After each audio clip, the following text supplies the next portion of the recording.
A gas leak in a Siberian coal mine killed at least 52 people on Thursday, according to Russian news agencies. The victims included 6 rescuers who were sent down to try to bring out dozens of men in one of Russia's worst mining disasters since Soviet times. The Regional Investigative Committee said 3 people, including the director of the mine and his deputy, have been arrested on suspicion of violating industrial safety rules. It said miners had suffocated when a ventilation shaft became filled with gas. State television said prosecutors believed there had been a methane explosion. Earlier reports said 11 people were dead in the disaster, but that number has risen over the course of the day. The dead now comprise the 11 miners already confirmed dead, 35 who had been reported missing, and the 6 rescue workers. President Vladimir Putin said he had spoken with the governor of the area and emergency officials. The Kremlin said he's ordered the emergencies minister to fly to the region to help. France's president is urging European neighbors to do more to stop illegal migration into France after 27 people died in a sinking boat in the English Channel.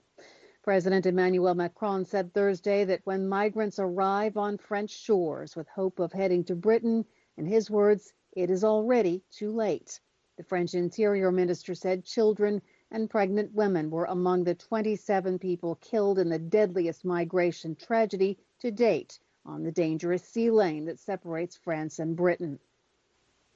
3 Burkina Faso soldiers died and 11 militants were killed during an attack on the troops Wednesday, according to the Burkina Faso army, amid worsening insecurity that has sparked anti-government protests. The attack by suspected Islamic militants was the latest of 3 since November 14th that have killed more than 60 security forces and more than a dozen civilians, sparking nationwide anger and protests, with calls for President Roch-Marc Kabore to resign. Opponents urged people to stage fresh protests on Saturday against the government's inability to contain a 4-year insurgency by militants linked to al-Qaeda and Islamic State. That insurgency has killed thousands and displaced upward of 1 million people. The mayor of the capital, Ouagadougou, issued a statement Wednesday saying no protest had been authorized and asking police to take the necessary measures to stop illegal demonstrations. 2 Chinese nationals have been killed and an unknown number of other people have been kidnapped in an attack by the Codeco militia on a mining camp in Eastern Democratic Republic of Congo. This according to an army spokesman on Thursday. A local chief and a civil society leader also confirmed the 2 deaths and said 8 other Chinese people were missing after Wednesday's attack. They also blamed Codeco, one of a number of armed groups active in the area. The Codeco militia could not be reached for comment. The Chinese embassy in Kinshasa also could not be reached. The United Nations says repeated attacks by Codeco have killed hundreds of civilians in the area since 2017 and forced thousands to flee their homes. The head of Africa's disease control body said on Thursday that many African nations are struggling with the logistics of accelerating their COVID-19 inoculation campaigns as deliveries of vaccines to the continent finally pick up. Only 6.6% of Africa's population of 1.2 billion is fully vaccinated, this according to the head of the Africa Centers for Disease Control and Prevention. He said that means Africa is far from reaching the African Union's aim of fully vaccinating 70% of people by the end of next year. And Americans today are packing football stadiums, flocking to parades, and gathering for family feasts to celebrate Thanksgiving Day. The traditions, in most cases, are back to normal after the pandemic kept many at home last year.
Hi, thank you for watching. I hope the videos are useful for you. Please subscribe to my channel using the button below.